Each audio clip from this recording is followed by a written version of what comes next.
breakthroughs and meet with ecosystem and pioneer entrepreneurs.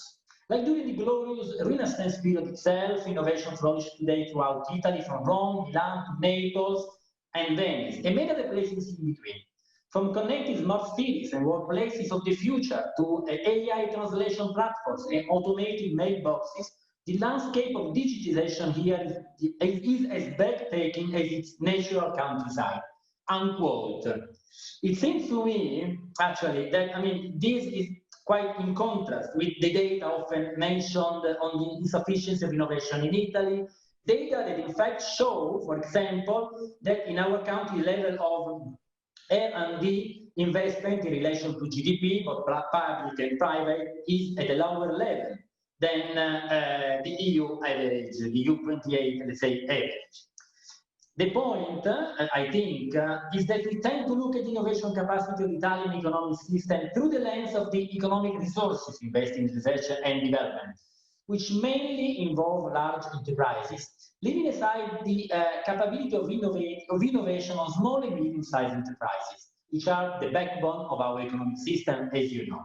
And their innovation is often not accounted for and not included in the official statistics, because it's an incremental innovation that does not require from the company much financial and organizational commitment. This does not mean, of course, that we don't need to invest more in innovation, and for the Italian government, this is a priority, actually, also with a view to the implementation of the EU Next Generation Plan for the relaunch of the European economy following the shock of the pandemic, or that innovation does not require greater aggregation effort by our SMEs. But the innovation capability of the economic system remains big and widespread, as it stems from our creativity, so deeply connected to the beauty that surrounds us. It's no coincidence, after all, that in Italy there are about 10,000 innovative startups and over 170 incubators and accelerators. This is the context in which INNOV-Italy UAE, the INNOV-Italy project was born. The existence of a heritage and innovation capability that Italy intends to make known in this country, so much projected towards the future, with the aim of identifying the potential for closer cooperation through the key of innovation.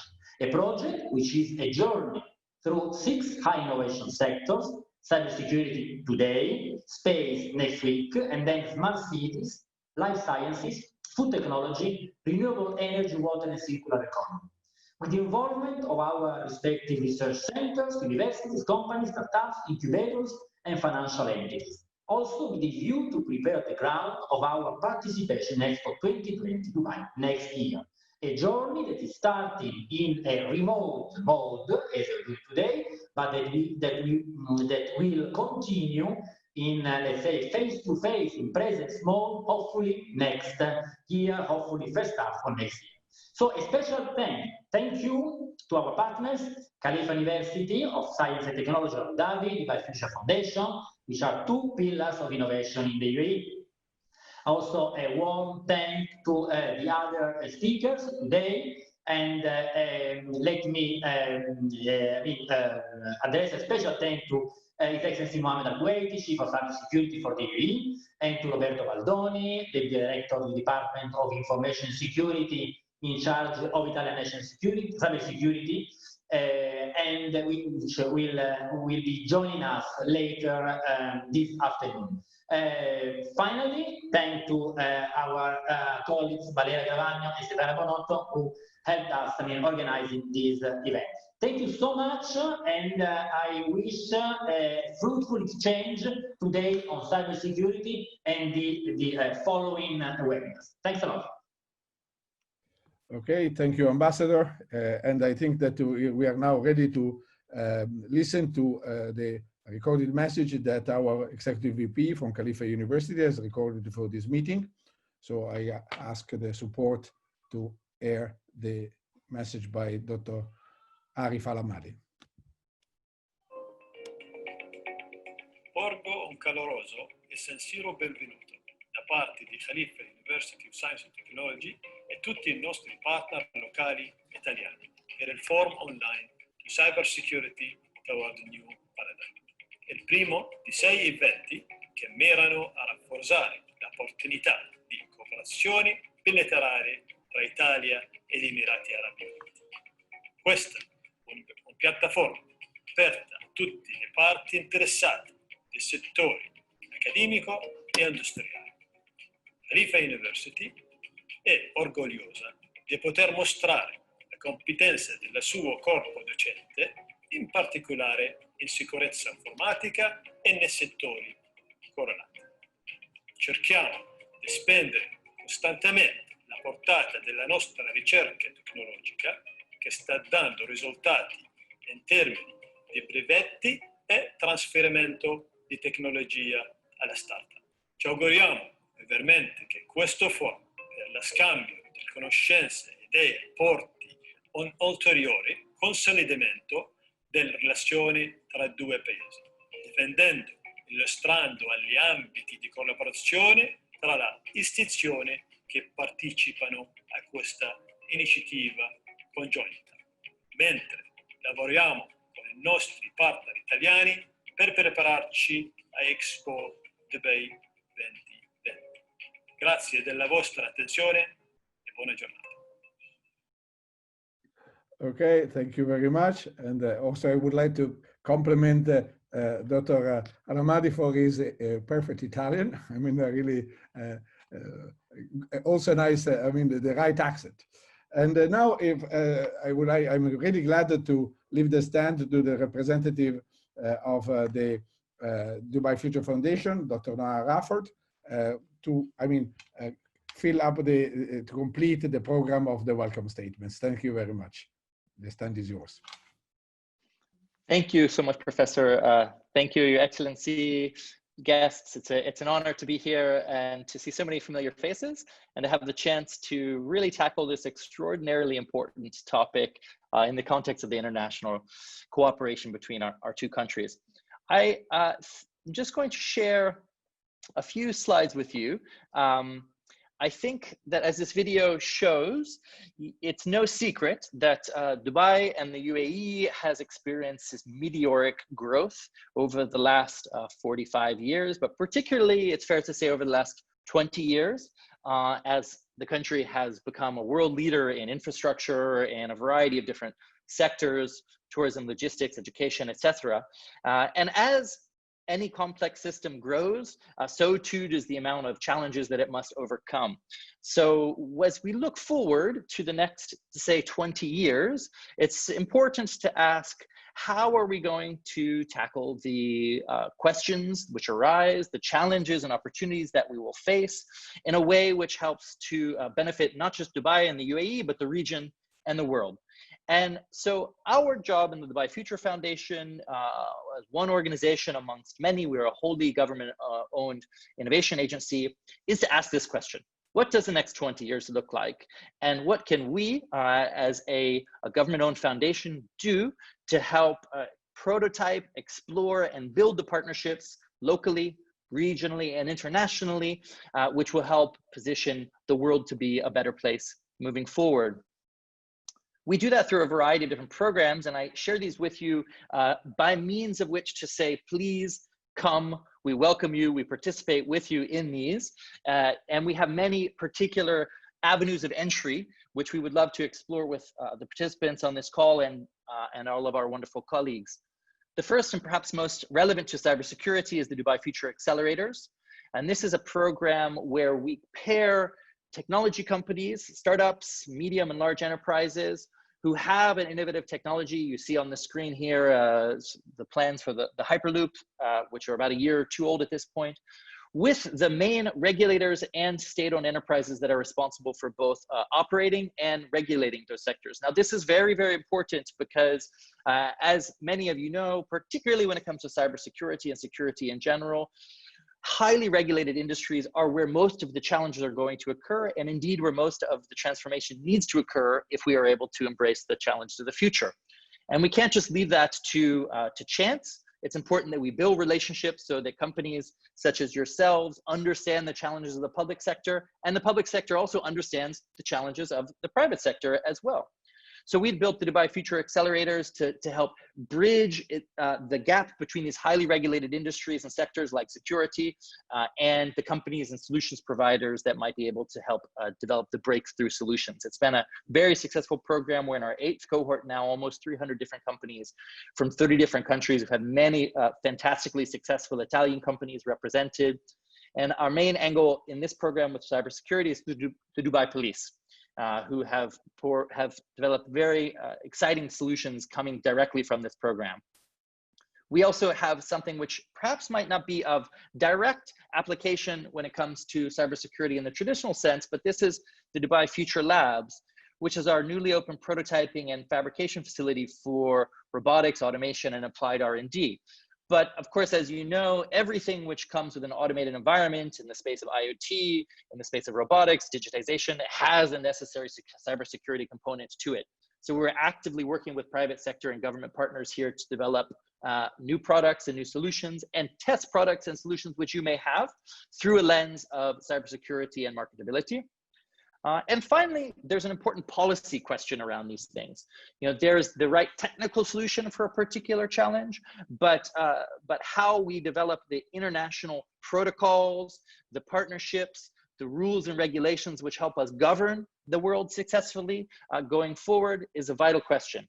And we explore these questions with industry leaders in a variety of sectors, not least of which through our Center for the Fourth Industrial Revolution, which is a collaboration between the World Economic Forum and ourselves. At the moment, it's exploring 3 main focus areas: precision medicine, AI, machine learning, and blockchain, and distributed ledgers, as I see my colleague Dr. Marwan will speak about later.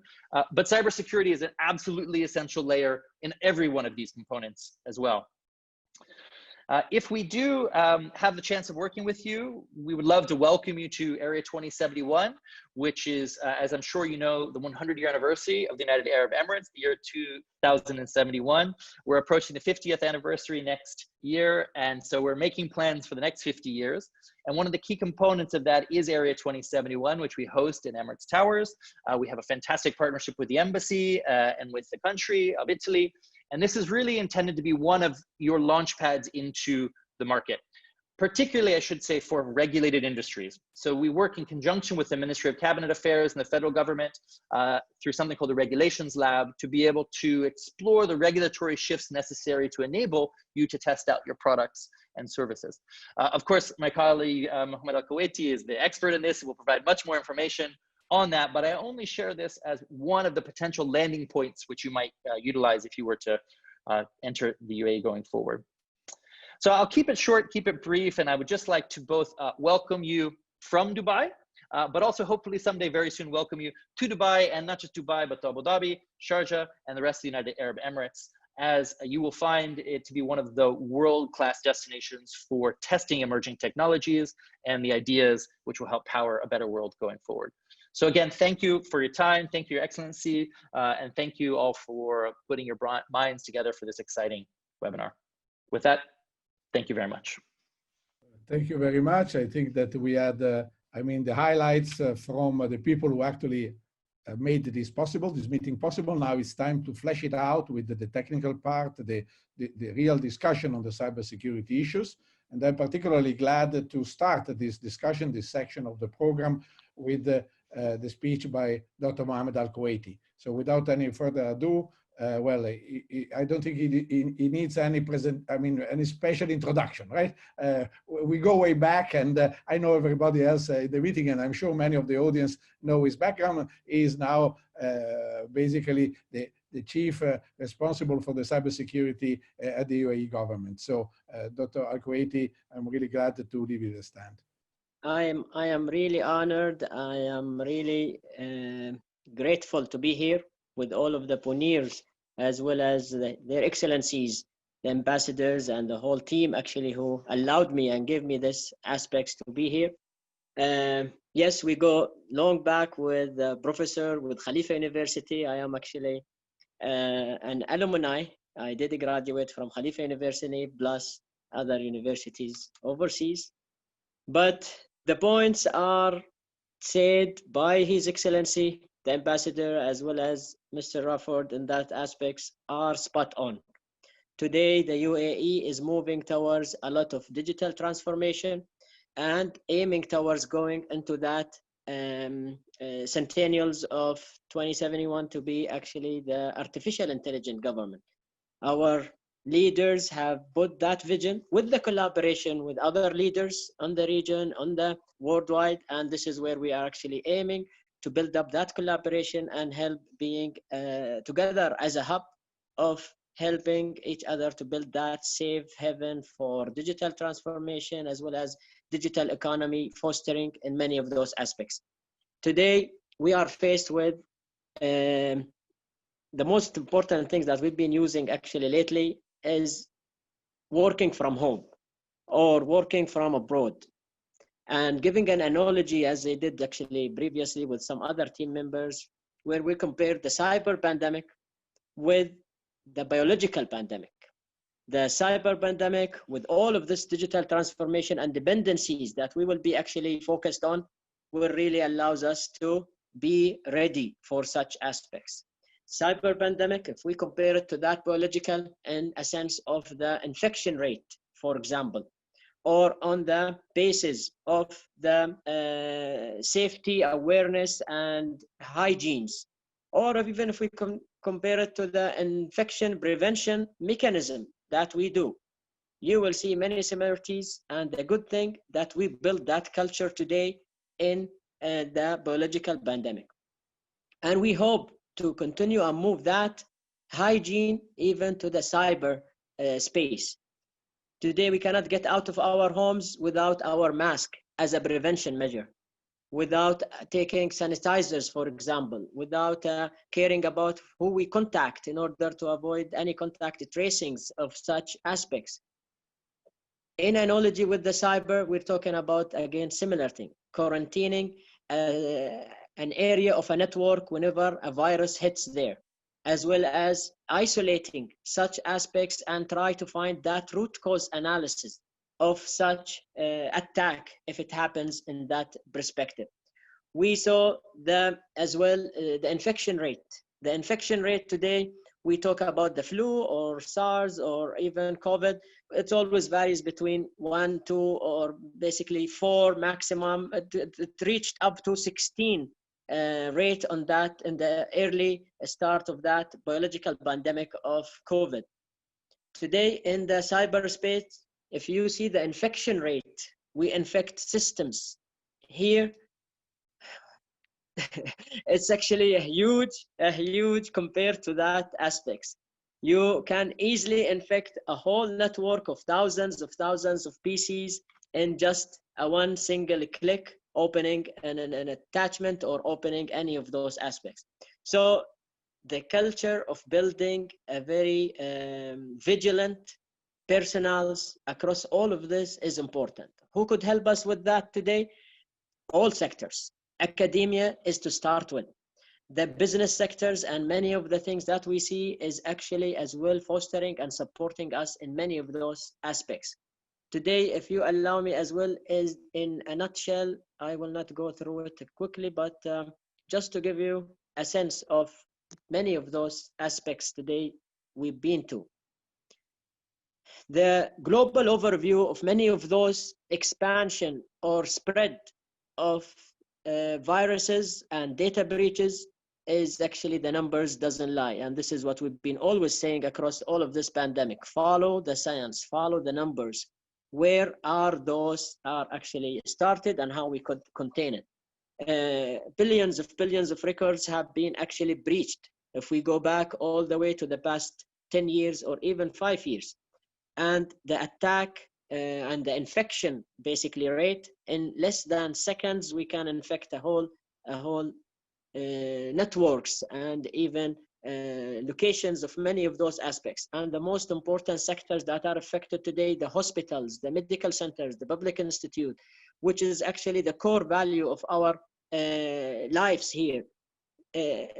Particularly in UAE, as His Excellencies mentioned, many of those focused areas of interest to us, from the space to the food security to the cyber security, all of them are actually important, and across all of them as well, yes, as my colleagues mentioned, cyber security will go through and across all of those aspects. And this is what we see today.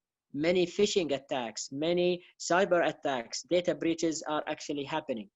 Although here in UAE, yes, we are trying to be actually in the top rated entities and nations to not only in the Arab world, but also worldwide, and helping with your collaboration, with your help to raise us towards that real competitiveness of the UAE and building that hub. So yes, our infrastructure was almost ready, if I may say, for the digital transformation and working abroad when this pandemic hit.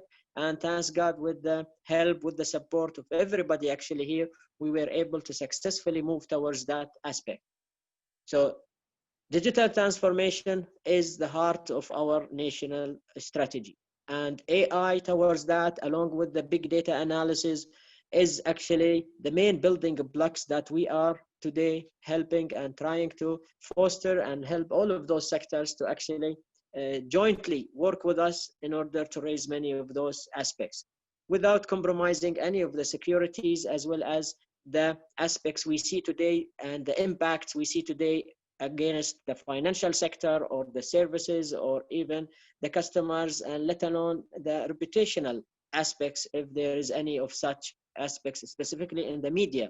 So all of those impacts are actually affecting us, and together, only together, we can actually help and reach to many of those aspects. As our leadership always focuses in protecting this safe haven.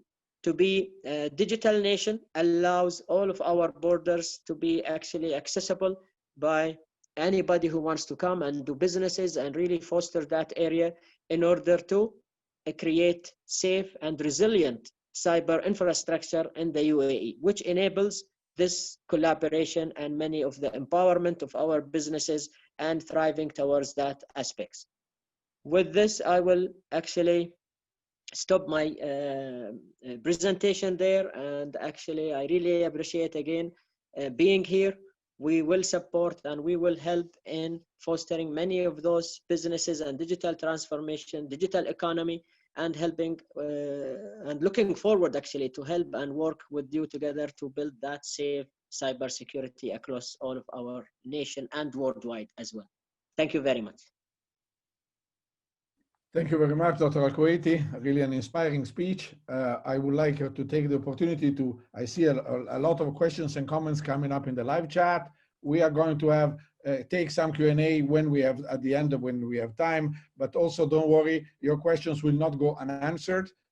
We will contact and keep the contact with you via email in order to be able to continue the discussion even offline. So we are not taking questions between each speech, because that would make this program very difficult to manage, but we will try to answer some and pick the question at the end, and everybody will have the opportunity to continue the discussion. Now, for the next speech, we are moving from government, first of all, from the UAE to Italy. So we did that on purpose in the program to try to make this, a sort of a dialogue. And we also are moving from government to industry, because it's with great pleasure that I would like to leave the stand to the next speaker, who's Dr. Eleonora Faina. She is a representative of the Italian Association of the High Technology, the ICT companies. So I think that we are all, we want to see also the industrial side of this cybersecurity angle. So Dr. Faina, without further ado, the stand is yours. Thank you very much for joining us today. Thank you everybody for invitation. I also represent my president, Mr. Marco Gai, who will not be here today with us. I wanted to thank also the Embassy of Italy for the invitation and all the cooperation we had spending together in the last years. Thank you so much. What I want to say is that, as you know, Italy is going forward to a big plans of digitizing industry and digitizing all public administration and health systems. So in next years, we'll have a very big effort in to modify our way of producing, a way of producing services and manufacturing goods. So since 2016, with the Industry 4.0 program, we have started a very huge engagement of our companies in transforming all our businesses. And first of all, we are doing it with the collaboration of government, so with a public-private partnership that we're putting together in order to support all our companies to move forward the digital transformation that will be at the heart of European and Italian programs, recovery funds in the next years. So the scenario is that we have a European approach, an Italian approach, moving forward to have a very competitive and technological side point of view of our country and our way of doing. So what we are going to do together with our companies, we are put at the heart of our strategy, which is the support we can give to public administration and also to private companies in order to strengthen all the investments they are doing in different areas. So intelligent and efficient, we are doing this in cybersecurity, and we are doing this in machine learning and blockchain and those kind of all the sector or technology sector we have to explore in the next years. In cybersecurity area, we can see that during the pandemic crisis, smart working and working distance, and also all the business our companies are doing could be done by distance approach, using technology that allow us also to work together, not physically, but connected by line. So it means that our networks are stressed with a huge amount of data that are working on in Italy and Europe. So all our plants are connected by a very, very strained data flows. And it means that we are experiencing a number of attacks that are hitting our companies. So the investment in cybersecurity have grown significantly in the last years, and especially during this moment. We believe that we have to be focused on that, because the 5G technology that we're spreading in the next year would also enlarge the areas of possible attack, possible data that will work on this.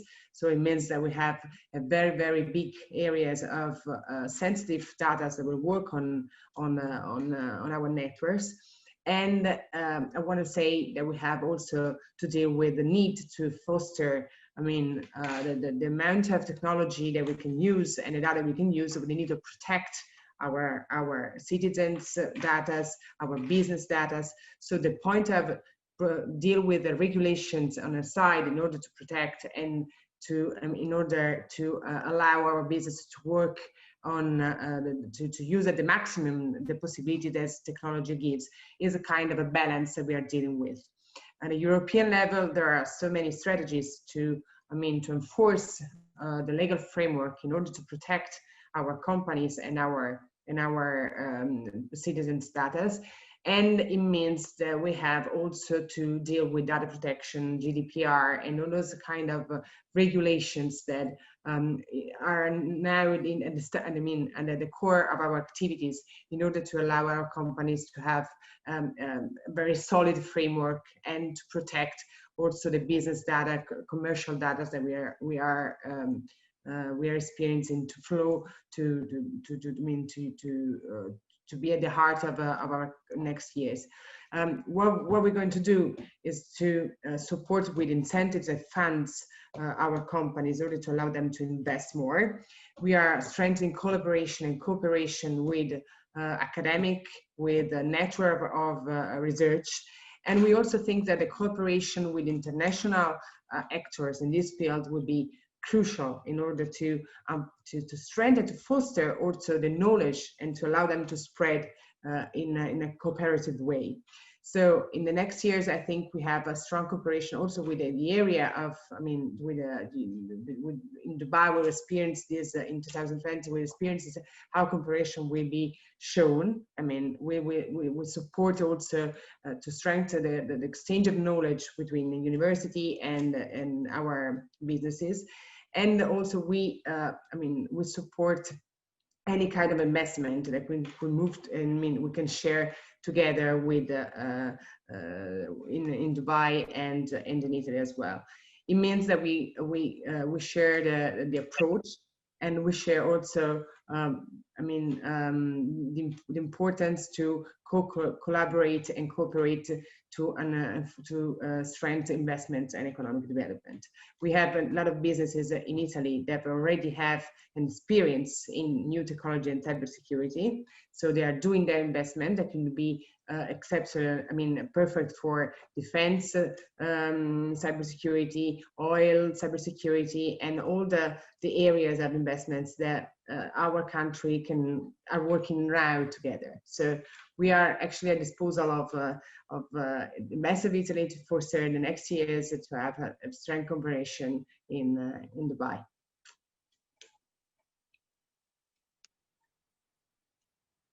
Thank you very much for the Italian side of the industrial cooperation, and we will have the opportunity in the rest of the program to further go into the industrial cooperation capabilities. But now we start a sequence of 3 speakers that all of them are presenting the panorama of research on the UAE side and on the Italian side, and also some of the collaboration links that already exist today in the academic research. And well, the first one is myself, so I'm changing my hat now from being the host to being one of the presenter. So as I told you, my name is Ernesto Damiani, but I didn't add at the beginning that I am the Senior Director of the Robotics and Intelligent Systems Institute at Khalifa University.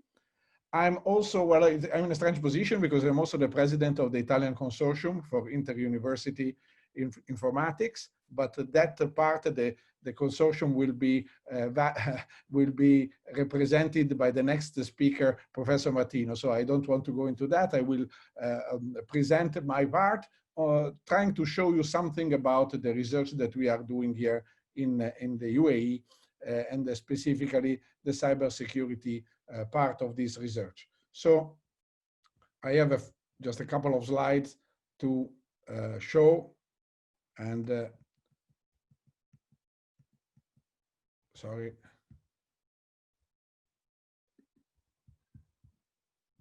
I have to change my, okay, here we are. Okay, so I hope that you are seeing my screen.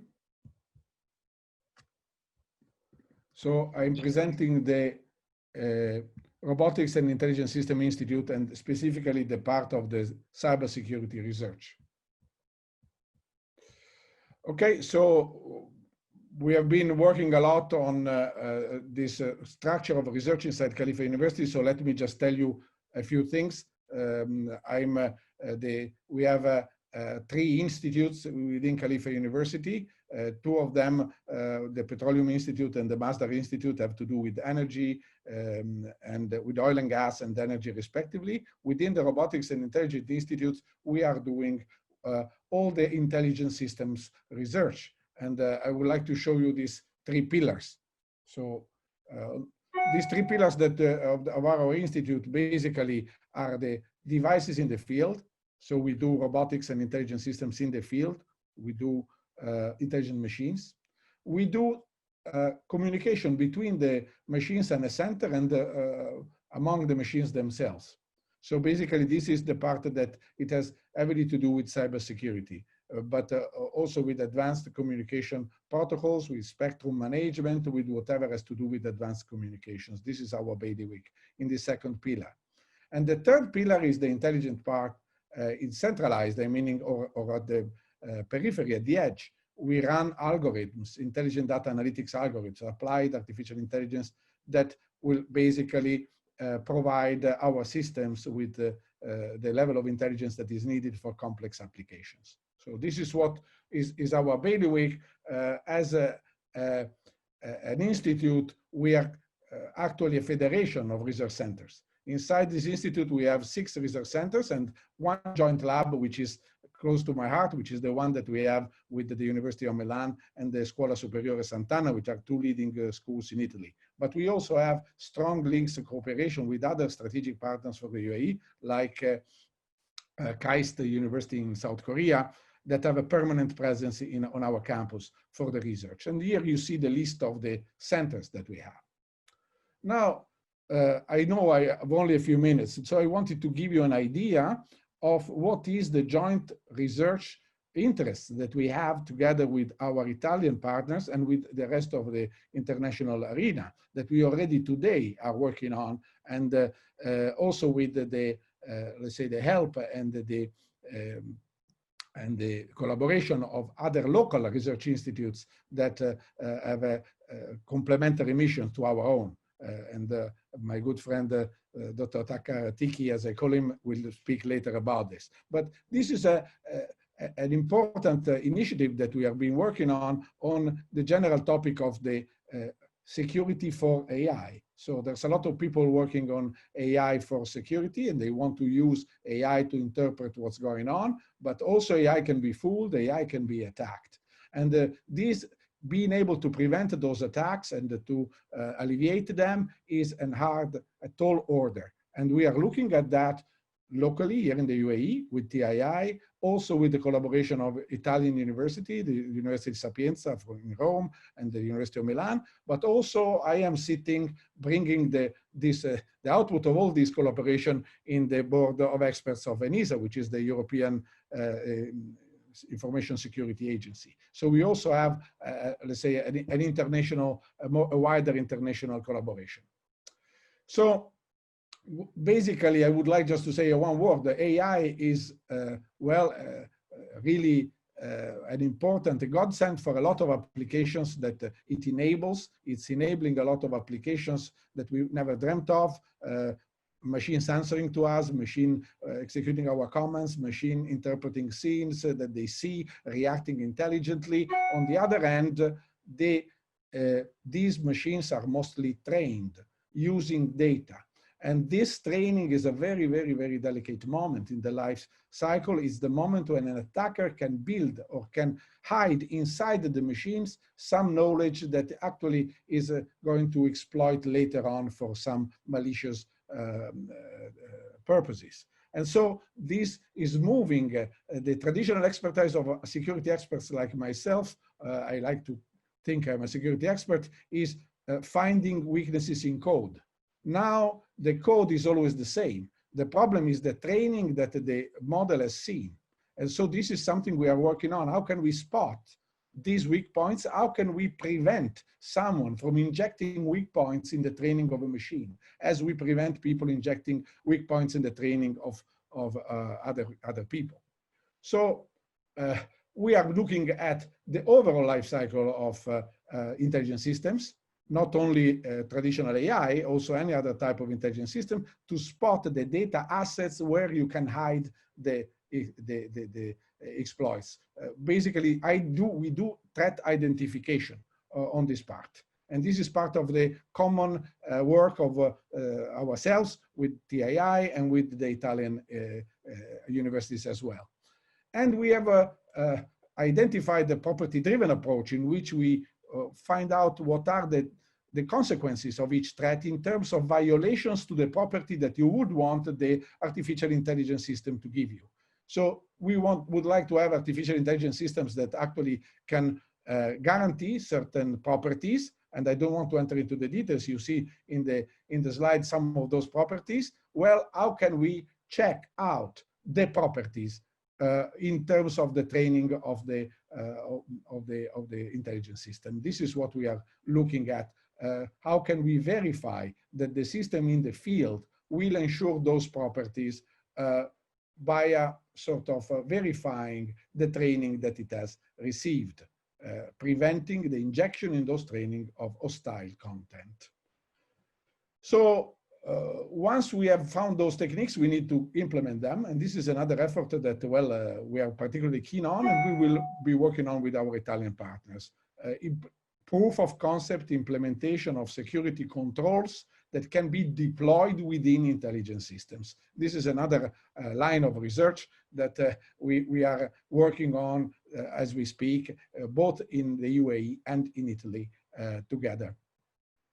Okay, so one final word. No today speech on technology can finish without having at least one mention of blockchain. So a very interesting application that we are looking at together with also companies in the UAE, is how to make sure that the data points that are used within the machine learning models can be sort of validated by consensus in a community. If you're thinking of scientific data, this is a very important requirement, for example, to make sure that the data that are used to compute an inference, to make a decision, have been basically accepted via consensus by a community. And we see a role for blockchain here.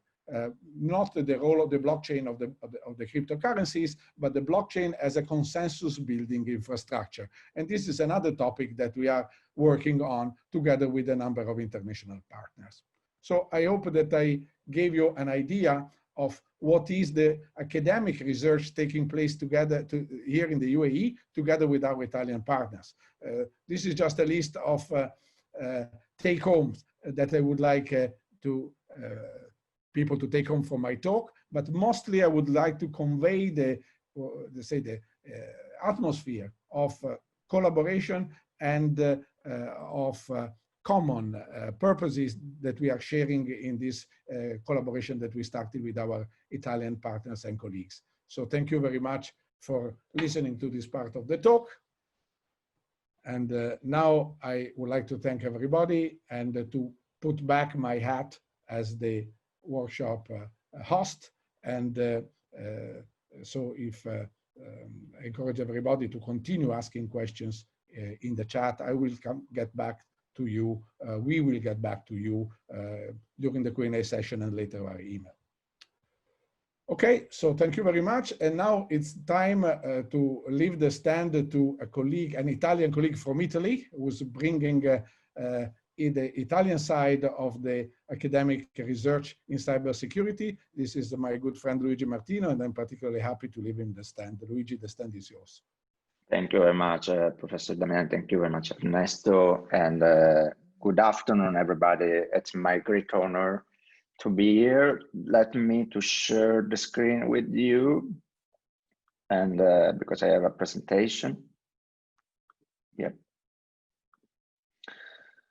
Okay, then what said, it's my pleasure, an honor to be here today with you. And thank you for the organizer to organize this impressive and relevant meetings with this impressive panel about a relevant topic such as the new paradigm on cybersecurity. Then I would like to focalize my attention on the main core of this this webinar, how to enhance our partnership between our two countries. And then in order to address this main core, I will share with you some relevant projects which are carried out by the CINI National Laboratory, Cybersecurity National Laboratory, which is directed by Professor Paolo Prinetto. And then I will address these three main programs in order to give you the opportunity at the operational level to understand the Italian academic approach on cybersecurity, which is the offer of our Cybersecurity National Laboratory, and then to find at the end of the day some possible cooperation on this program and to share in an osmotic approach ideas and research and so on. Then, but also I'm happy to be here because with the University of Florence and the Department of Political Science, we have a cooperative research program with the TII on the technology and the policy intersection. Then the title of this project is the intersection between technology and policy on cybersecurity, artificial intelligence, autonomous vehicles. And then I'm very happy to be here because I said that the next speaker will be Tiki, a common friend of us, and so on. Then I will address in a few minutes the main programs which are carried out by the Cybersecurity Laboratory, National Laboratory. Then the first program is cyber readiness. And cyber readiness is a project which the main aim is to assess the human factor on cyber security.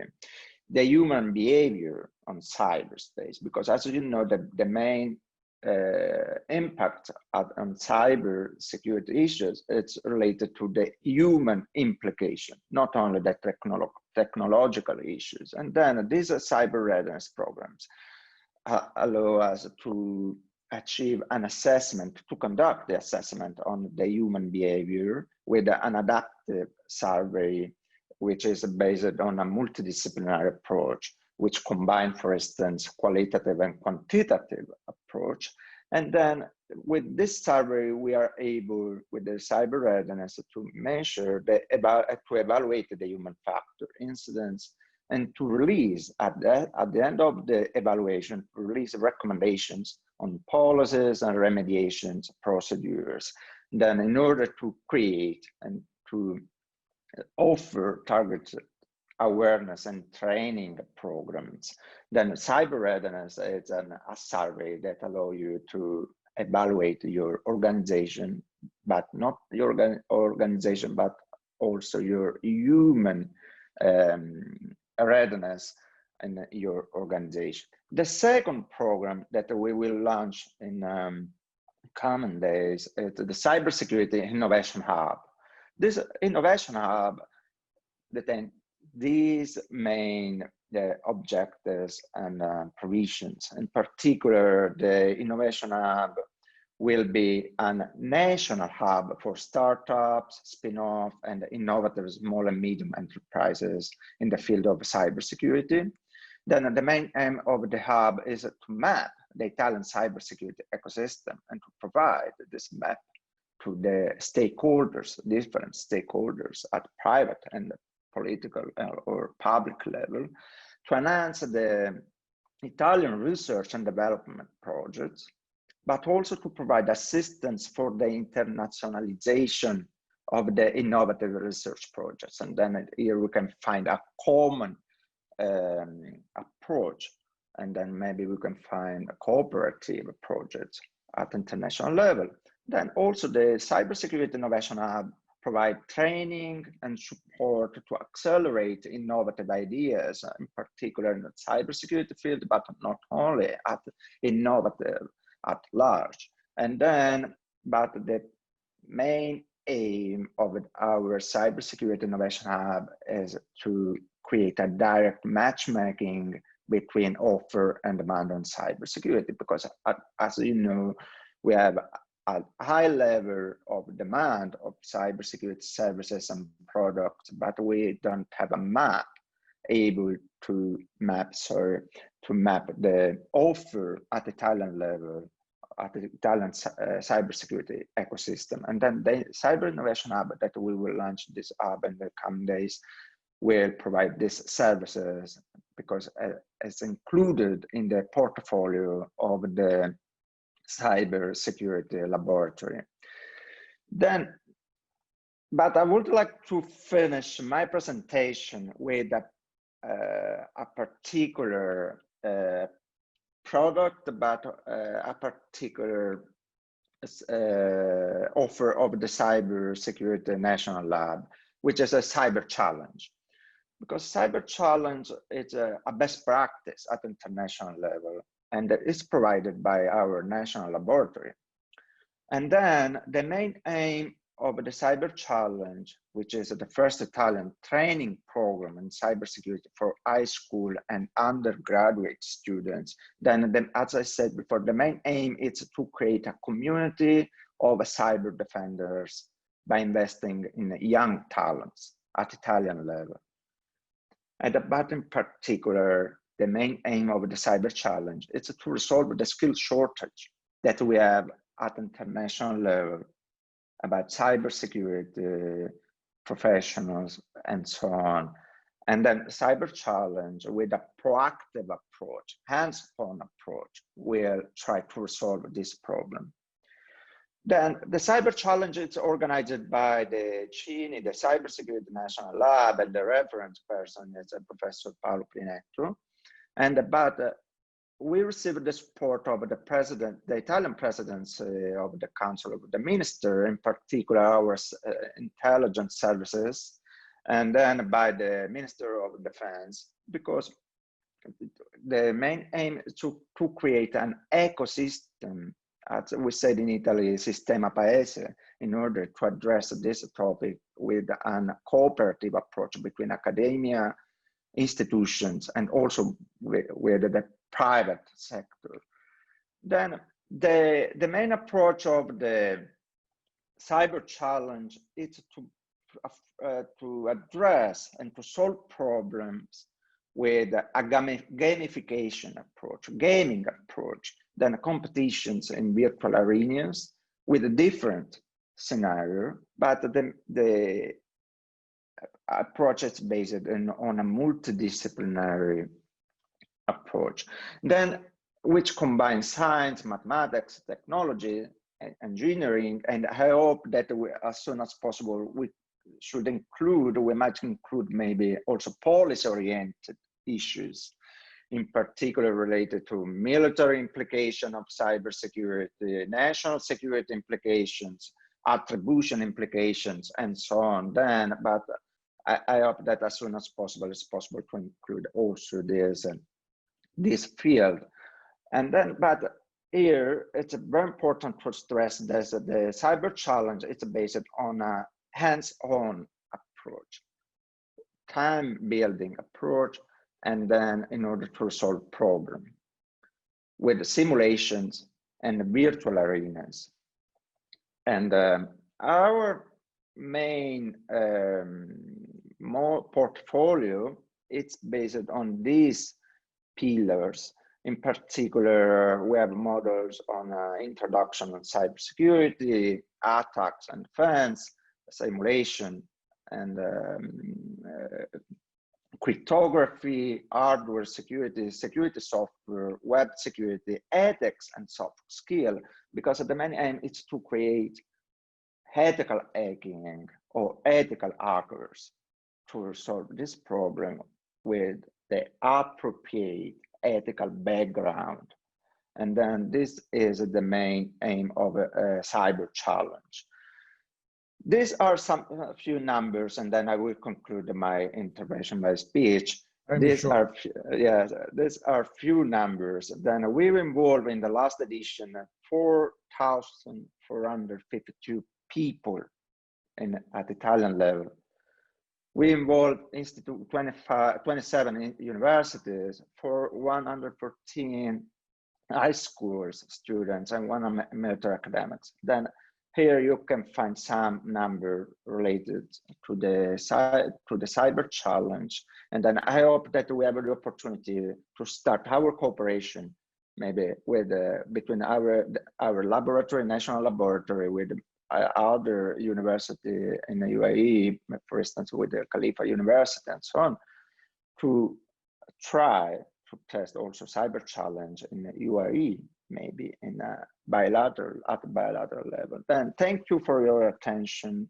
And then I'm very happy to respond and your doubts. If you have doubts and questions, please send me an email and I will be more than happy to respond to your question. Thank you.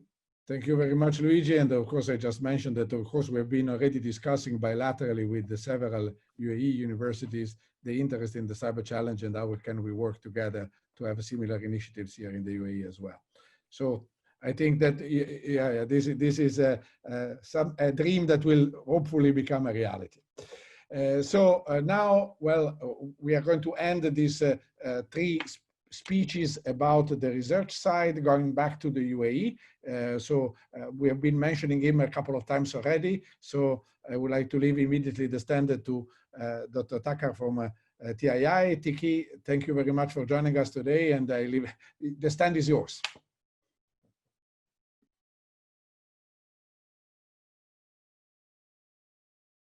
Doctor, I think you're muted. If you can unmute yourself. Thank you very much. Yeah, thank you for the introduction and also for inviting me to speak here, and thanks to the ambassador for having me on the forum as well. It's good to be with our friends and His Excellency Mohammed Al Kuwaiti. It's good to see all of you guys here and talking about a topic that is very keen to my heart as well. I'm going to go and share, put my slides on and share with you guys. Just give me a minute.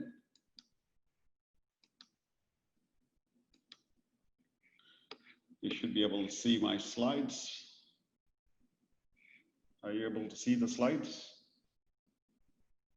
No? Sorry, just. Yeah, we can see the slides. Go ahead.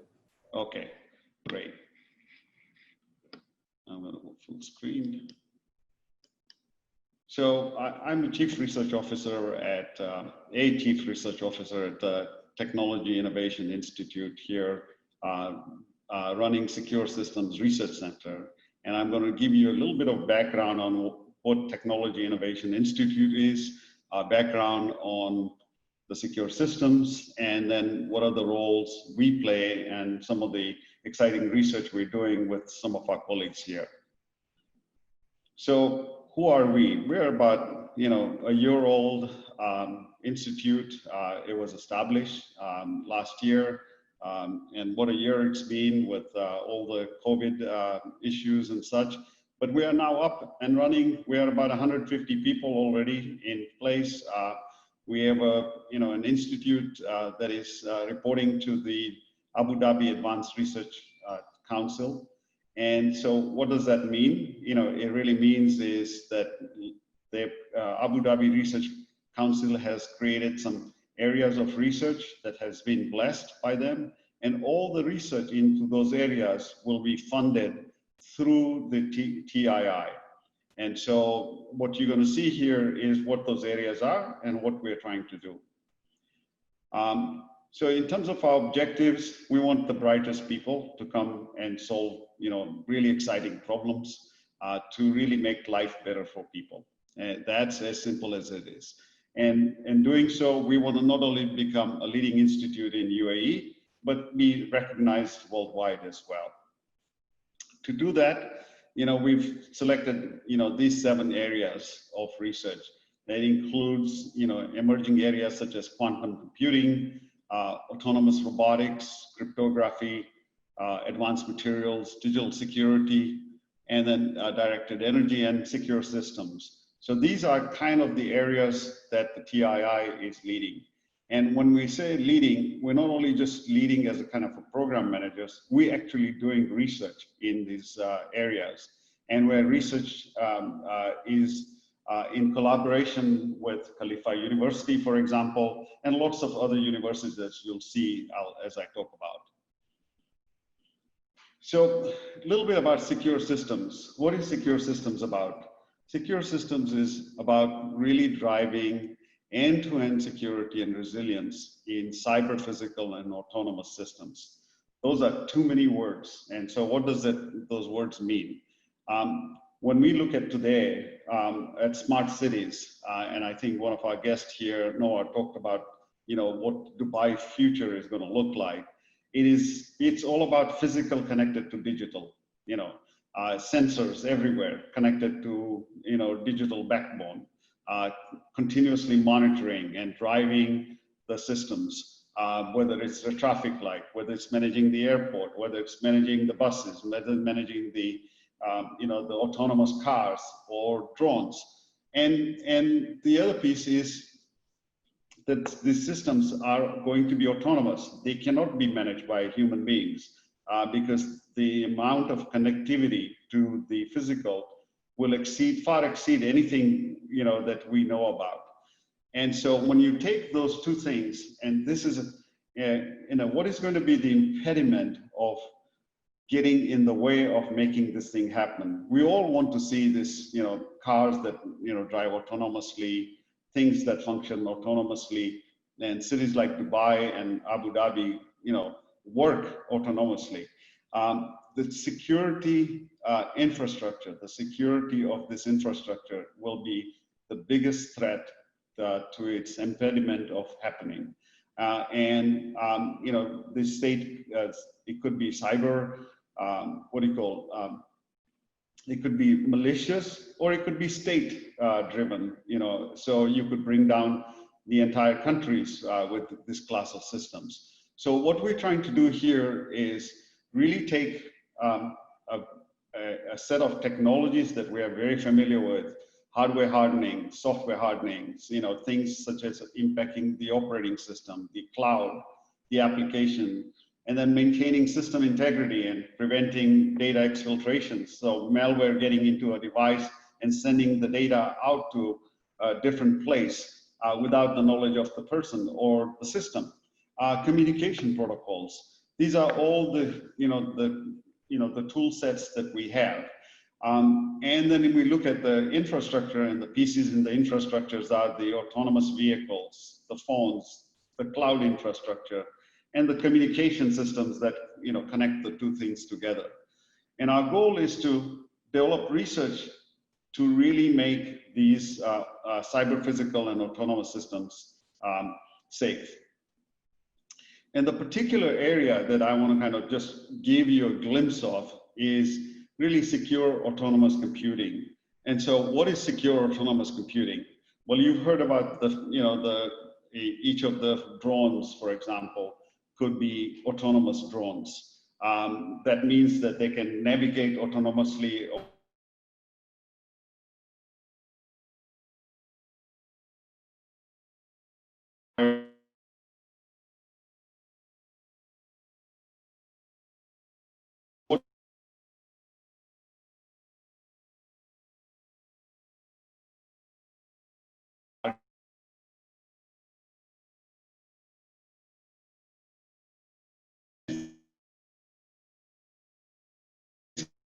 Hello, I think that we may have some audio problems. Can you hear me anyway? Or is it just me? We can hear you, but I think we lost Shrikant for a while. I think completely disconnected even. Yeah, now it's disconnected. There must have been a problem in, so we are trying to reconnect at the moment, but I'm sorry about this. Let's see if it can be recovered. Hello? No. Okay, so unfortunately we have this problem. I think that the best thing we can do now is to check out with him what is the problem in the audio, and I think that we can move forward and to basically start his presentation again, unless he's ready to rejoin right now. Are you there, Tiki? But unfortunately, you're broken. You come across as broken, so I don't. The quality of the link is not good enough. So could you disconnect and reconnect? Okay, thank you very much for that. So let's wait for 1 second to see whether we can. Sorry, this is the inconvenience of the cyber pandemics, as was Dr. Al-Kuwaiti told us that this is exactly one of the typical effects of the cyber pandemics, that we have spent a lot of time by asking each other if you can hear me or not, and there's a lot of if I think that we otherwise, if the connection cannot be restored quickly, I think that in the interest of time, we can move on, and then we can resume as soon as. Can you hear me? Okay, you're back. So okay. Thank you very much. Please go. Yeah, sorry. Sorry for the trouble. I've also switched off the video. Maybe the bandwidth will be better without the video. So let's see. Just give me a minute, and I'll restart the stuff. Wonderful. It shows it's all online or live, no recordings. So. The host says disable participant screen sharing. Can you enable me, please? Webinar support. Can you make me a co-host?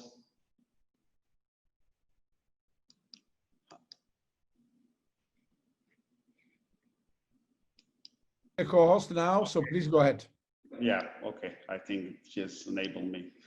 Okay, so I don't know where you lost me, but I was just starting to talk about this secure autonomous computing. And let's make sure you can see the slides. Yeah, we're good. We can, go ahead. Okay, so what we are talking about is really a system where not only the individual elements are autonomous, but the entire system is autonomous. As we talked about earlier, we want the system to basically deploy this fleet of drones, whether it's connected to other drones or ground drones, etc. But we want the whole thing to run autonomously. So where are the kind of things this thing can be applied?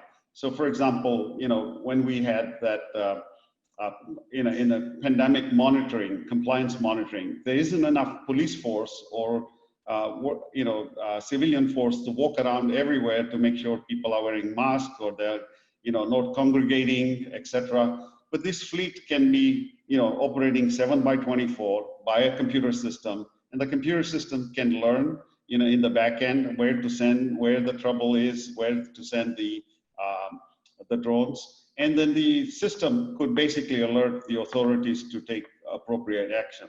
The other example is, for example, when we have, for example, that horrible blast in Beirut that knocked out all of its infrastructure. We want to have the emergency response system be able to connect to the, to see what's going on, as well as being able to have the, people with their loved ones being able to connect back into the, the phone. So the infrastructure appears on the fly, and provides the coverage that was lost through the fixed infrastructure being blown away. So it is a very, very compelling use cases that you can see in this kind of environment. And just going to see on the, and I'm not going to go into the details here, but even if you take something like this as a use case, the amount of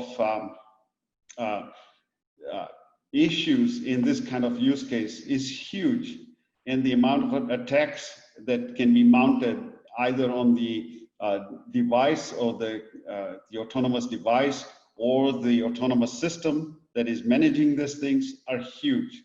So you could also have an alien drones, for example, or alien autonomous vehicle participate in there without the other drones knowing what's going on.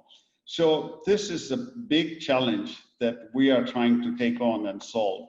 And to solve this challenge, really we have a large set of partnerships here, in terms of the universities.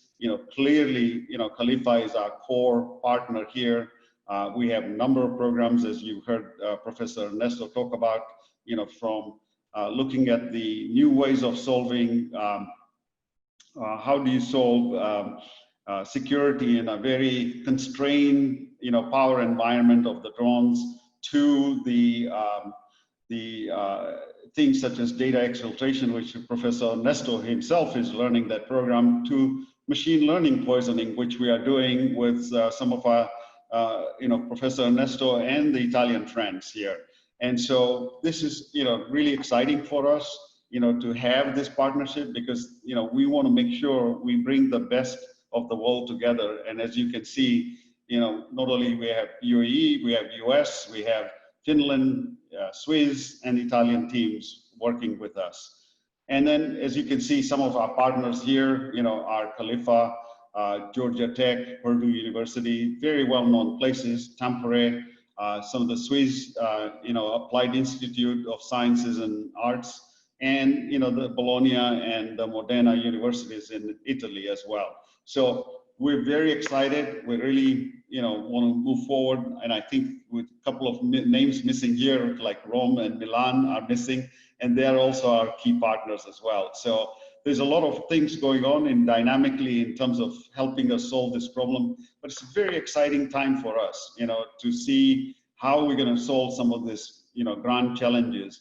And that's, and as, this is our dream of His Excellency Faisal, is to have research we do really be applied to solve some problems in UAE and worldwide. How can you apply this research to solve some really, interesting problems for our future? So thank you very much for the opportunity. I'm done. Thank you very much, Tiki. I was impressed myself by the program. I'm sure you are getting a lot of questions in the Q&A. So again, I would like to confirm to people that we are trying to answer in the chat. We will also try to have a short Q&A session at the end, but don't worry, you will be in touch with us even via email later on. We will come back to you about your questions. now it's time for, I don't know, I have to call it a digital twin type of speech, because we have, well, first of all, we have an institution which is DESK, which is a very important institution in the UAE security landscape, and also we go way back with the desk for collaboration. So I'm particularly happy to have them here in this webinar. And this speech will see jointly Dr. Al-Zaruni, who's basically, thank you very much for joining us, and Salvatore Fiorillo, which as a senior consultant has worked a lot on the cybersecurity duties within DESK. So I think that you are sharing, right, the presentation. Is this correct? Yes. So I leave the stand to Dr. Al-Zaruni. Thank you again. And of course, you will pass yourself then the relay to Salvatore. Thank you again. Thank you, Doctor, for having us. And I will just start by saying that in Dubai and in the UAE in general, we are a culture of collaboration. We always love to learn from other people's, and we always collaborate on projects. And that includes, and is not limited to, cybersecurity. When His Excellency Ammar Al-Alama was assigned to be the AI minister, one of the first things we did is sit with him and try to come up with a set of ethics as well for AI. So in Dubai, and through Dubai Smart Government and Smart Dubai in particular, we created a committee where we can actually not only look at what AI can solve for us, but also what AI can do, which is ethical, and control what is unethical in AI as well. Because with great power and with great machine language capabilities, there comes a degree of responsibility that has to be associated with it, not to cause harm, and also to regulate the space as well. So Dubai Electronic Security Center was launched by His Highness Sheikh Mohammed in 2014 with the aim to protect Dubai entities. And the first goal was actually started 2 years before that, in 2012, with the creation of something called the Information Security Regulation. The aim for that was to raise the level of competency within the government departments in Dubai into a level where everyone can speak the same language, everyone has the same standards in place, and everyone is enlightened by at least the basics that they should have in capability in cybersecurity, as well as in governance within their departments. And in 2020, we have launched also what is called the Dubai Cyber Index, which is actually a tool for leaders and decision makers to actually have an instant snapshot of the situation of not only the cyber systems, but the cyber physical systems, and the uptime, availability, and security of every aspect of those systems, especially critical systems that the Dubai government depends on for the daily life of its citizens and enablement of their e-services. I would like to also introduce my colleague now, Salvatore. He will talk more about the Dubai cybersecurity initiatives, as well as dig deeper a little bit of what we do when it comes to artificial intelligence. So without further ado, I would like to introduce Mr. Salvatore, who is my friend and colleague at DESK. Hello, can you hear me? Yes, we can hear you. Go ahead, Salvatore. Okay, so welcome to His Excellency Mohammed Al-Kuwaiti and His Excellency Nicola Lerner and all the estimated participants. I will give you a further introduction on what we are doing at DESK, or who we are, and then we will share some challenge that we think we can cooperate. So DESK, with our Cyber Intelligence Lab, we are very active in deploying resources for researches in cryptography, AI, machine learning, and cognitive security. And as DESK, we also provide funds and support for researchers. And just lately, I think this year, we got our first patent for secure wireless communications with the University of Dubai. Dubai, we set our strategy, cybersecurity strategy, on 2017, and was set by His Highness And DESC is the governing and operating arm of Dubai cybersecurity strategy. And the 5 pillars are the cybersecurity, cyber smart society, innovation, cyber resilience, and national and international collaborations.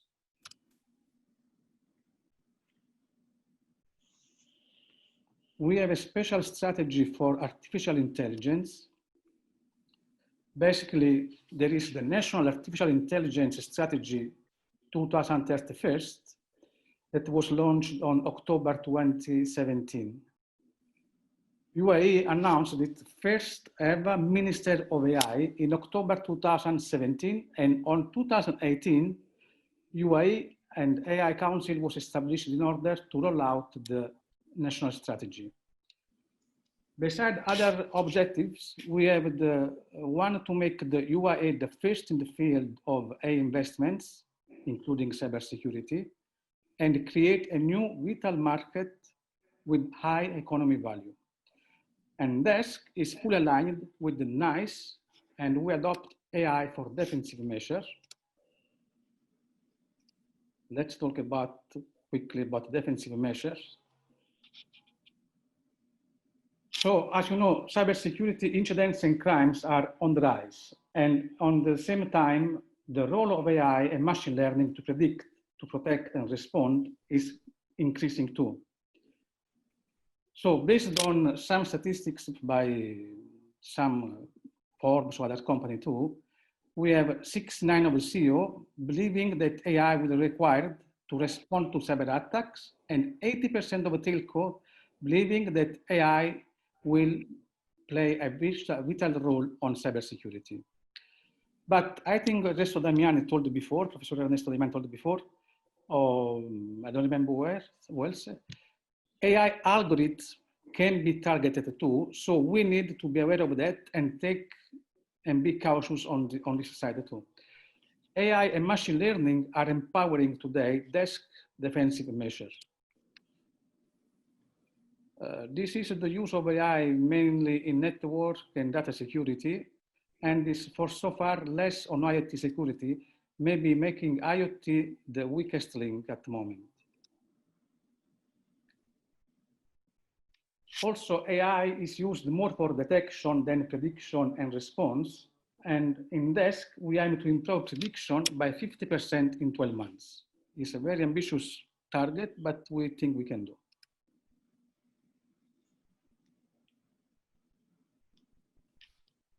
The open and common challenges that we have are mainly based on the fact that the rapid advance in AI and machine learning are changing a lot, and not only in cybersecurity, the arena and actors that are involved in this game. Besides other things, we are focusing on 4 main areas that are artificial intelligence, autonomous machines, big data, and system resiliency. I think the speaker before me, Dr. Marwan, was exactly speaking about system resiliency. The open challenge that we have now is about AI and singularity. We are used to think that singularity will be a point where machine will reach human in its capability. But now the trend is that humans are going to reach machine capabilities. See the Neuralink from Elon Musk. But this also means that we have to add human system in the system to protect. A further challenge is integrity of autonomous vehicles and robots. So the rise of autonomous vehicles and robots is, there is a big pervasiveness of these two, let's say, entities. And they are prone to attack also from intelligent deceivers that could be a big challenge for human safety and security. DESC has been, I think, the first to publish the autonomous vehicle security policy on 2018. A further challenge that we have is accumulation of big data and the processing power. So if data is the new oil, the processing power is its engine. The pervasiveness of data collectors you know, like Facebook, Google, and so forth. So, are held by few organizations that pose a serious threat to economy and integrity of state nation. We have seen something already with Project Libra, with the Bitcoin fluctuation of value, and with Cambridge Analytica. But also there is another point that maybe we are not ready or not fully aware that the production and dissemination of information with autonomous and intelligent system can lead to unexpected problems.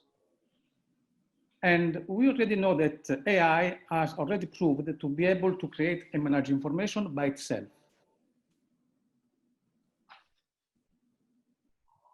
The last one is the system resiliency. We all remember the attack on Estonia and what happened to the country for around 25 days. But we should not fear about about voluntary attacks, but also about spontaneous failure of systems. And if these systems and this failure are coordinated by wrong AI, this can be a very big disaster. And probably this makes us to think that probably a new way to interconnect should be explored. Later on, in a near future, battles will be fought completely by AI and at any latitude. So it is part of desk job to keep all these systems safe and sound, and we strive to reach these results.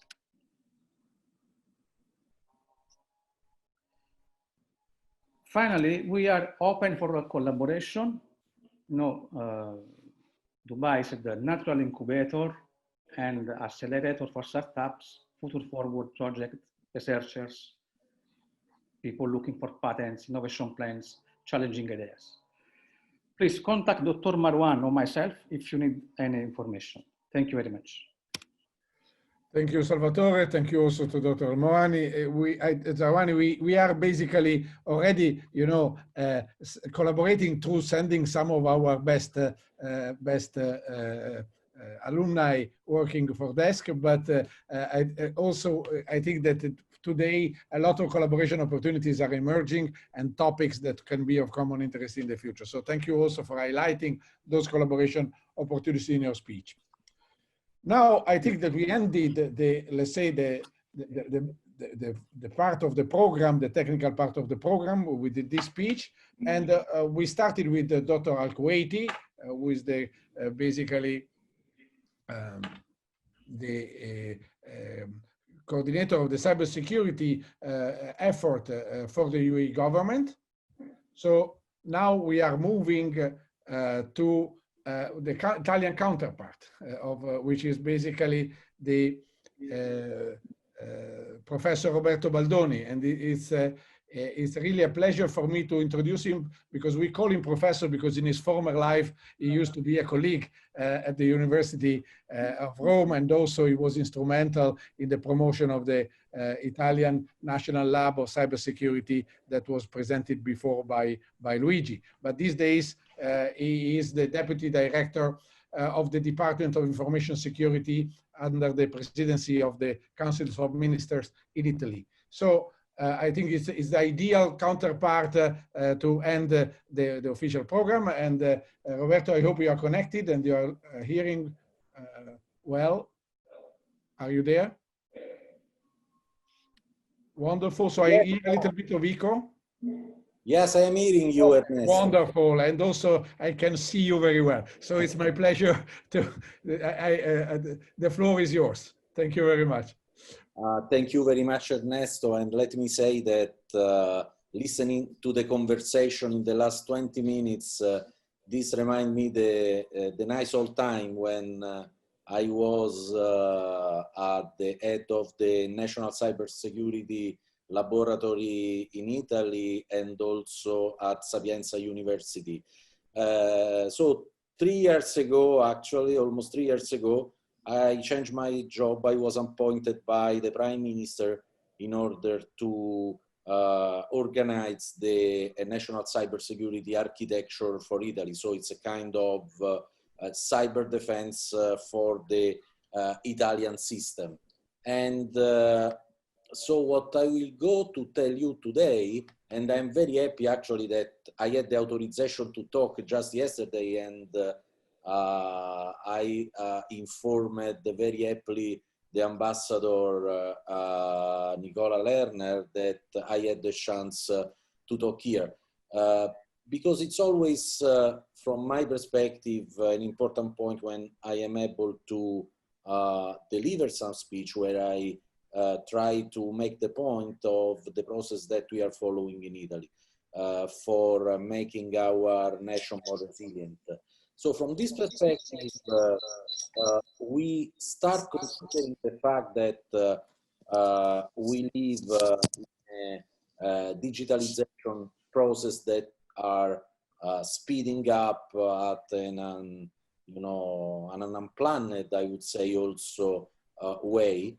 And from this perspective, we all know that technology is a strange thing because, it's a double-edged sword in the sense that on one end you have many opportunities that, of course, every nation wants to pick up, but on the other end, you have also many issues of security behind that could backfire your system at a certain given point.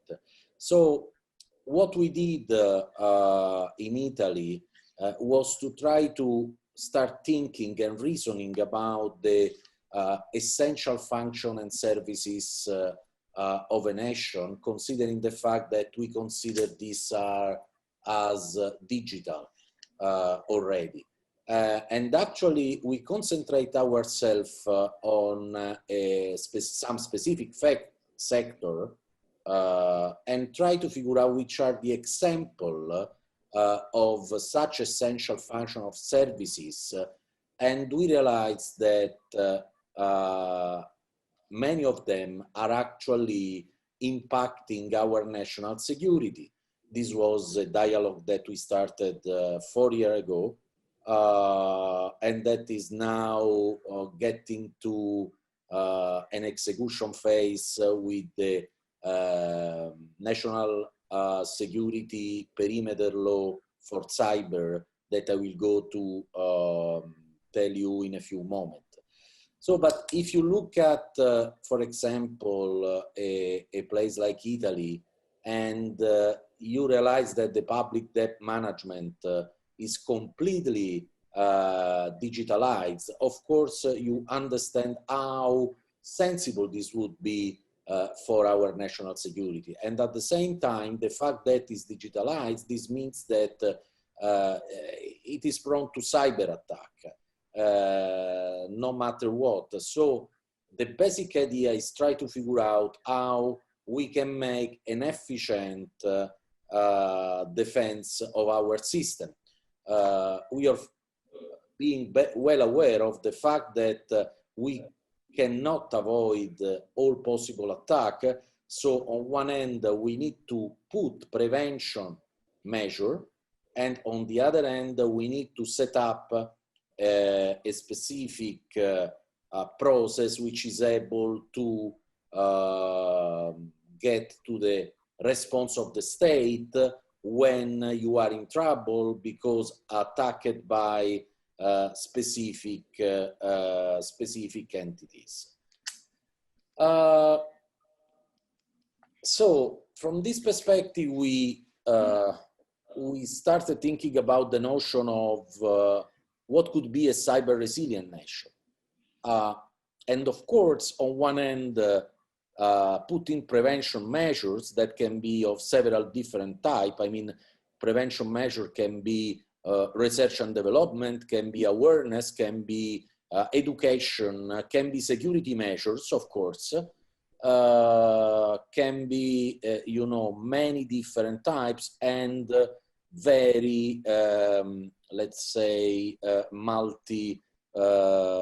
multi-axis in the sense that they can be of very different nature. Then detection, which means be as fast as possible to recognize that an attack is coming, and fast, specifically if the attack is getting through an ICT asset that run an essential function or service of the state. Then, of course, you need an alerting procedure that has to be very, let's say, well exercised and efficient. And as I said before, you could also arrive to a response to the attack that can take different mechanism and option. And at the same time, we should start also the recovery of the system that that have been attacked. So if you are able to make this cycle, let's say, giving a positive feedback, attacking one step after the other, we will be able to build a cyber resilient nation. Again, with being well aware of the fact that there will be attack. So no question about it. We need to prevent as much as we can, but at a certain time we need to alert, respond, and recover. Okay, now I don't have here, can we do the animation here of this? Okay, so unfortunately I don't have the, let's say, the animation for this. And of course, if you look at this like that, it can be very complex. I will try to make, starting from the center, and you see DIS, the organization to which I belong, is actually the cybersecurity agency, I would say, for Italy. And inside DIS, you have the national CSIRT, and there is this NSC, that in Italian means Nucleo Sicurezza Cibernetica, in English can be translated as Cybersecurity Management Board, which is actually an organization internal to DIS that includes, you see, several members from intel agencies to Ministry of Interior, Ministry of Defense, Ministry of Justice. So the core of the national security of Italy. And inside the Cybersecurity Management Board, we receive notification about the attack, and we talk with the political counterpart. In Italy, you can see at the top that our commander-in-chief for cyber defense is the Prime Minister, together with the 5 most prominent ministers for cybersecurity. So one for the security of the Republic. So from this perspective, the role that I have now here in Italy as president of this Cybersecurity Management Board is to, on one hand, talk with the technical institution and organization that we have in Italy, so CSIRT, or the Postal Police, which is the law enforcement agency for cybercrime, or the Ministry of Defense with all the capability that they have in the cyberspace, and to analyze the impact of a possible attack, and then to talk to the Prime Minister in order to define which are the options that we have. And then once that the political layer decide which option we will go to select to respond, it's the task of the National Cybersecurity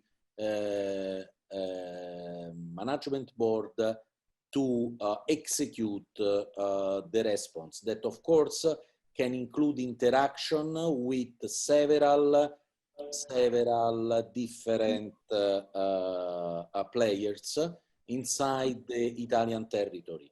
And on the other hand, I can give you a news that appeared on the newspaper yesterday. The Cybersecurity Management Board is now part of a European network of, let's say, large-scale crisis management. So it will talk with our counterpart in France, in Germany, in order to define a layer that is precisely between the political layer and the technical layer in order to manage the crisis. So you see that the legislation background that we have for building all this architecture that I would say is like a star graph. So it's very clear who is at the center, and in any of the legislation that we defined in the last 4 years, we say that DIS has a kind of enforced coordination, which means that you know, we are at the center of the star. Especially in case of crisis, we coordinate all the other actors. And anyone that work in the cybersecurity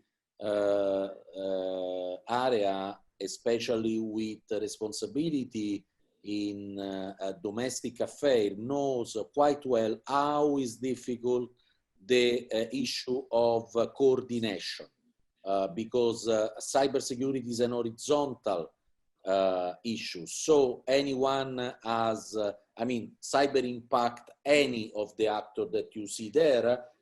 And of course, the coordination becomes that very difficult job that usually no one wants to do. That's why it's important to have clear legislation landscape that give you, that empower you with the possibility to execute the coordination in an efficient way. So on the right side, you see the 4 basic law, the National Cyber Security Architecture that was defined in 2017. Then it started actually when I was appointed by the Prime Minister to carry out this job, so beginning 2018. Then the NIS directive from European Union that has been received by the Italian legislation in June 2018. Then the most important pillar that we are building at the moment, I actually just rushed from another meeting on what you see on the bottom, which is actually the National Security Perimeter Law for Cyber. So actually, in this perimeter, we want to put all the ICT assets that underpin essential function or services of the state. And on this ICT asset, we want to put a specific security measure, having specific stringent incident notification, and also having an ICT procurement screening. So a kind of technology screening on specific devices that are considered high risk. This is a law that I am very proud to have led the working group that defined this in 2019. And then now I am at the end of the implementation of the 5 executive decree that will make the national security perimeter a reality probably around March 2021. So just to give you an idea of what national security perimeter for cyber is, so I already mentioned about the asset ICT that underpin the essential functional services of the state. So actually in the law, we define two basic things. One is the cyber attack prevention with security measure, technology screening, inspection and fines. Just to give you an idea, we are building an organization which is called CVCN that you see in the box technology screen that will be established at the Ministry of Economic Development, where there will be this sensible task of screening of specific devices. And we hope by the end of the year that everything has been set and we can start working at the beginning 2021. The second part is cyber attack detection and response. I already mentioned the incident notification. Aggressive means 1 hour for notification for specific, of course, an incident that happened within the ICT asset that has been listed. Aggressive means again 1 hour for specific incident, and then 6 hours for other kind of incident. And all this is this flow of communication goes to the CSIRT. Then we have what by the press has been renamed as the red button of the Prime Minister, which is the power of the Prime Minister to deactivate devices of software when there is a severe and imminent risk to national security. Of course, devices and software that are inside the ICT asset. And we are now defining the procedure in order that this will be done when the Prime Minister decides to do that. So it's a very long work path that we started actually 1 year and a half ago. I remember my first presentation on the perimeter was at the Italian Conference of Cybersecurity, ITASEC, in February 2019. It was the first public, let's say, speech from my side on what we were building. Now, after 7 months, we had the law, and now we are in the phase of building and execution of the law. I want also to mention that the Cybersecurity Management Board that as a Deputy Director for Cybersecurity at DIS, I have the honor to chair, has not only this, let's say, operative aspect of defining prevention measures and also answering to specific attack, replying to specific attack, but has also the mission to promote the Italian ecosystem of cybersecurity. And this is why for me is extremely important to be here and happy to explain what we did. And of course, the perimeter law for us is the first step in order to reason about digital sovereignty and let's say ICT strategic autonomy on ICT as a nation. And we do that at the European level together with our other member states, but we started this reasoning in Italy since a couple of years from now.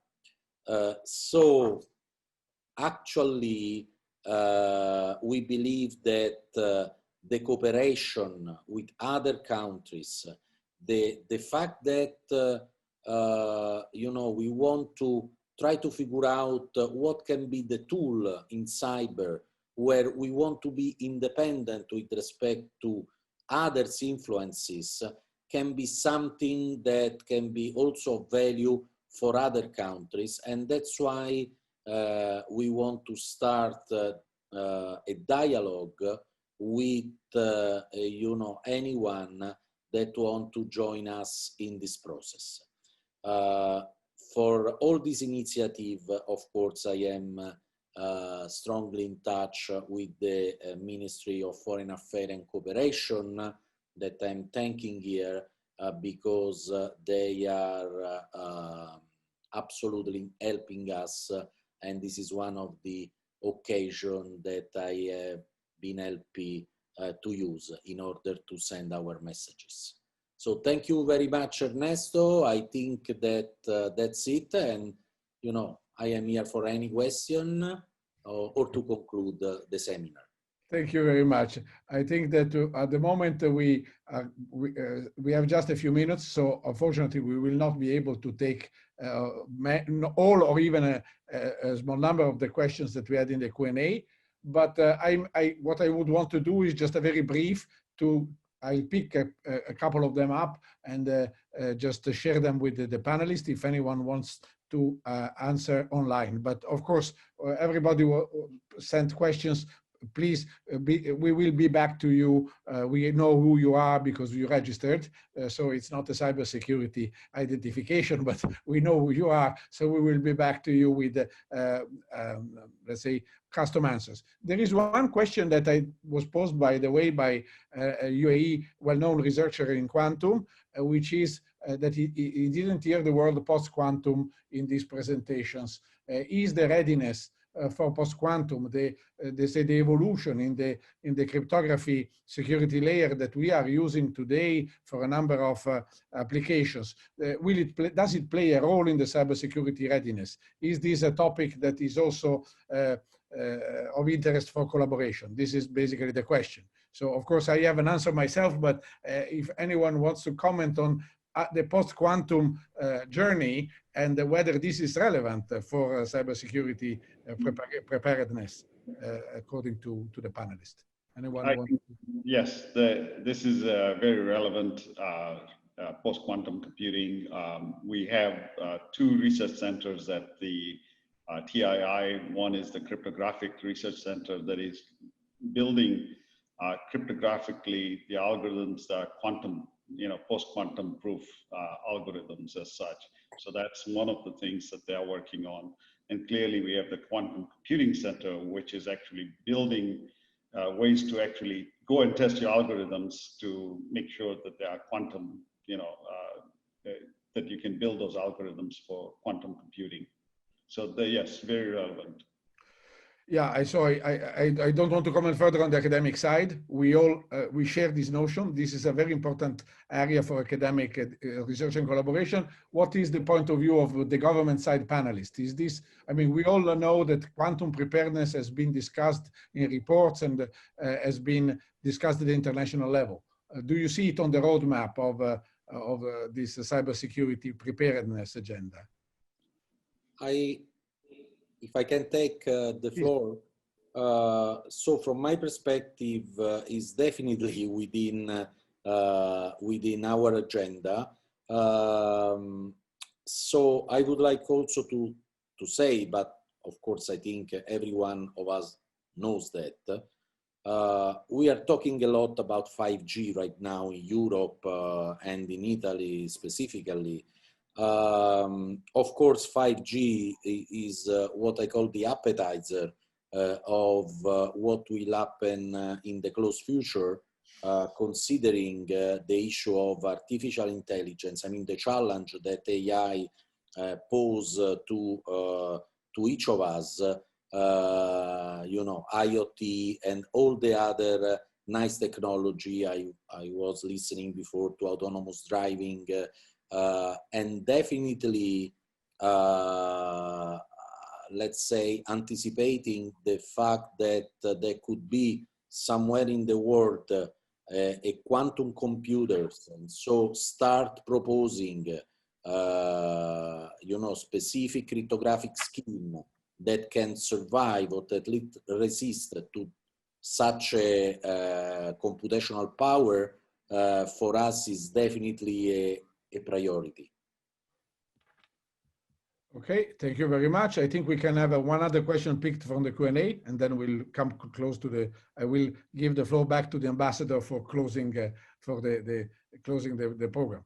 So the other question is about let's say, I'm actually merging two questions that are both of them interesting and come from practitioners in the area. The interaction between physical attacks and cyber attacks, which is something that we witnessed, for example, yesterday in the attack at the US hospitals that was well on the media all over the world. So this is a notion of coordination in attack, of course, in threat identification, and also coordination in answers. How do you see this? I mean, emerging type of mixed threats. Are they? What is your point of view on how we can react to using cyber to facilitate attacks in the physical world, and vice versa, using an attack in the physical world to enable a cyber attack? If I may, I can take this question from the Dubai perspective. I touched upon Dubai Cyber Index earlier in my talk, and just want to emphasize that actually it is, as I said before, it is not only focused on cybersecurity, but also cyber physical systems and the uptime and availability, and also the accuracy of information. So the CIA pillars in cybersecurity, by having a really simplistic, very high level view, but instant view for the decision makers, we can actually give them a good battlefield or good, viewpoint for what is happening, especially in a coordinated kind of attack. You don't want the country or the city to go through a crisis, and then you have to waste a lot of time and effort trying to find out who got affected, where it was affected, what was, the thing that got affected. And within the COVID pandemic, we have actually stepped up those kind of efforts just to speed up how much government departments are connected into this kind of command SOC, which we call the Dubai Cyber Index. But I think there are similar efforts, and His Excellency Mohammed Al-Kuwaiti has also shared his view on how resilient we have to be on cybersecurity. And this is continuously we are digitizing, and I think right now is with the COVID situation, we have to step up really our defenses. If I may add one point to Dr. Marwan in that perspective. Yes, from a national level and a federal perspective, there are a couple of initiatives have already actually been started.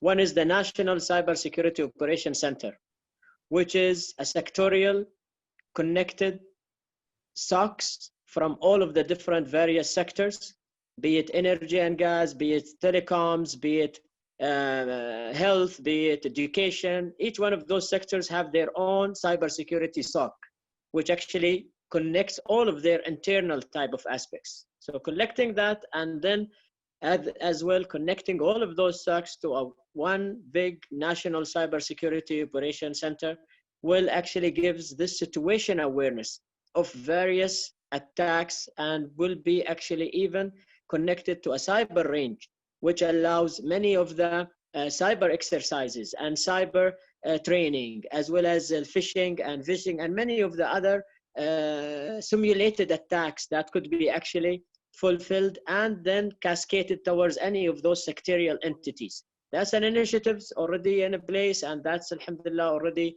been done in some sectors in that aspects, with the coordination with DISC and the team in Dubai, as well as ADA in Abu Dhabi. So that's one part of that. Then there is the most important point, which we cannot sustain any loss or discontinuity of our business.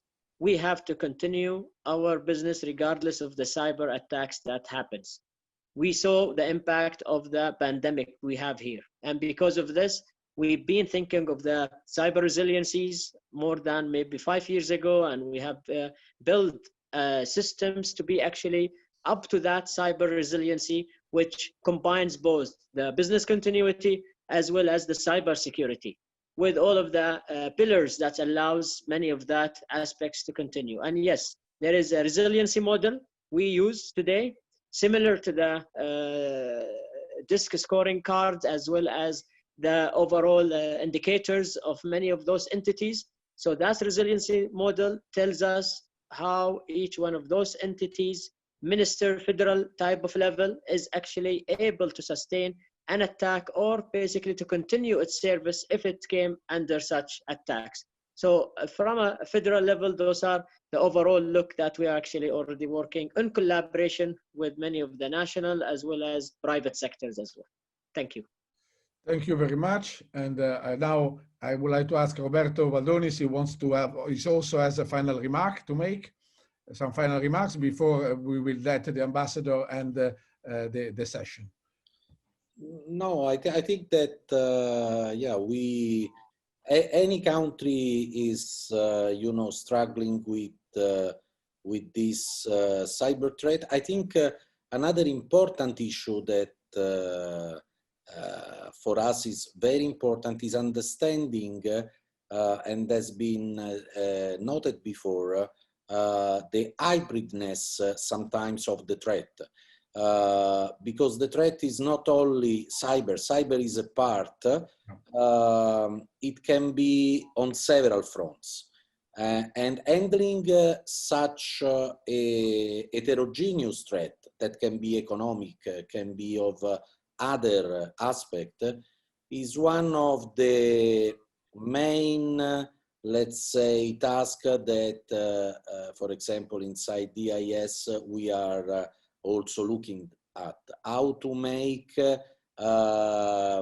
know, how to make connection, how to fuse information between different, very different sectors, and trying to figure out what could be the relation between different or at least apparently different phenomena.